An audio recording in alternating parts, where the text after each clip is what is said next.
KL রাহুলের সামনে বিরাট কোহলির উইকেট উদযাপন। নীরবে তার সহ্য করে যাওয়া রাহুল তখন অপেক্ষায় সেই মুহূর্তটার। অবশেষে ম্যাচ জিতিয়েই রাহুলের উদযাপনের প্রতিশোধটা নেয়া। মাঠেই আগ্রাসী মেজাজে জনপ্রিয় কালমা সেলিব্রেশনে মাতলেন রাহুল।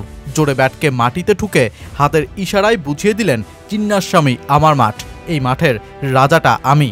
লোকেশ রাহুলের যেই 93 রানের অপরাজিত ইনিংস আর ম্যাচজয়ী সেলিব্রেশন এখন সমর্থকদের মনে গেঁথে আছে। ঠুকে ঠুকে খেলেন, স্ট্রাইক রেট যাচ্ছে তাই, রাহুল চলে না, এত সব অপমানেরই জবাবটা যেন দিলেন লোকেশ রাহুল। সাথে দিল্লিকে বানালেন 2025 আইপিএলের এখনো পর্যন্ত সবচেয়ে সফল দল। ম্যাচটা বেঙ্গালুরুর হোমগ্রাউন্ড চিন্নাস্বামী স্টেডিয়ামে। শুরুতেই ব্যাট করতে যাওয়া আরসিবির দুই ওপেনার বিরাট কোহলি ও ফিল সল্টের তাণ্ডব লীলা। মিচেল স্টার্কের 1 ওভারেই 30 রান তুলে ফেলা আরসিবি 3 ওভারেই সংগ্রহ দাঁড় করিয়ে ফেলে 53 রান। কিন্তু এরপরেই এক ভুলের খেসারত দিতে হয় কোহলিদের। রিস্কি রান নিতে গিয়ে ভুল বোঝাবুঝিতে আউট সল্ট, ব্যাস এরপরই যেন ব্ল্যাক সয়েল পিচের খেল শুরু। শেষ পর্যন্ত দিল্লি বোলারদের চাপে 163 রানেই থামে শুরুর আরসিবির তাণ্ডবলীলা। দিল্লির জন্য এই লো স্কোরিং ম্যাচে ইনিংসের শুরুটা হলো না ভালো। 58 রানের মধ্যেই শেষ 4 উইকেট। আর এমন কঠিন এক মুহূর্তেই দলের প্রয়োজনে দাঁড়িয়ে গেলেন কেএল রাহুল। ট্রিস্টান স্টাবসকে সাথে নিয়ে গড়লেন 111 রানের অপরাজিত জুটি। স্টাবস 38 রানে থাকেন অপরাজিত, আর রাহুল 93 রানের একটা নান্দনিক ইনিংসেরই জন্ম দিয়ে যান। কিন্তু এই ইনিংসের পেছনের গল্পটাতেও রাহুলের একটা মস্ত বড় নিবেদনও যে আছে।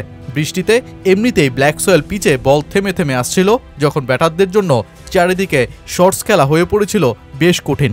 তাই তো বেঙ্গালুরুর ছেলে রাহুল, যিনি চিন্নাস্বামীর নারী নক্ষত্র বেশ ভালো মতোই জানেন, তিনি স্টাবসকে শুধুই সোজা ব্যাটে খেলতে বলেছিলেন।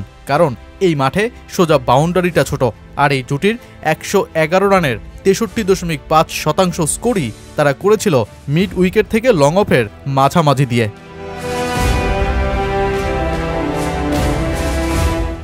দলের প্রয়োজনে যাযাবর বললেন লোকেশ রাহুল। রয়্যাল চ্যালেঞ্জার্স বেঙ্গালুরুর বিপক্ষে মিডল অর্ডারে নেমে খেললেন 93 রানের ইনিংস। এর আগে চেন্নাইয়ের বিপক্ষে ওপেনিংয়ে করেন 77 রান। বিরাট কোহলিদের জন্য যখন তাদের ঘরের মাঠ চিন্নাস্বামী অভিশপ্ত হয়ে উঠেছে, টানা 2 ম্যাচে হার ও সর্বোচ্চ 45 ম্যাচে এই ঘরের মাঠেই দলটার পরাজয়, তখন দিল্লি টানা 4 জয়ের আনন্দে। ম্যাচ শেষে ম্যাচ ছেড়া লোকেশ রাহুল তো জানালেন, এটা আমার মাঠ।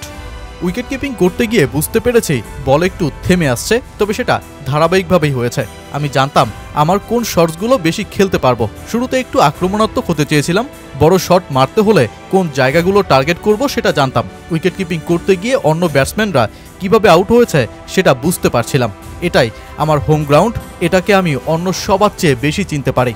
এখানে খেলাটা সবসময় উপভোগ করি। অন্তত বেঙ্গালুরুকেও হারিয়ে দেয়া দিল্লিকে নিয়ে তাই এখন বলতেই হয়, এই দলটাকে হারাবে কে।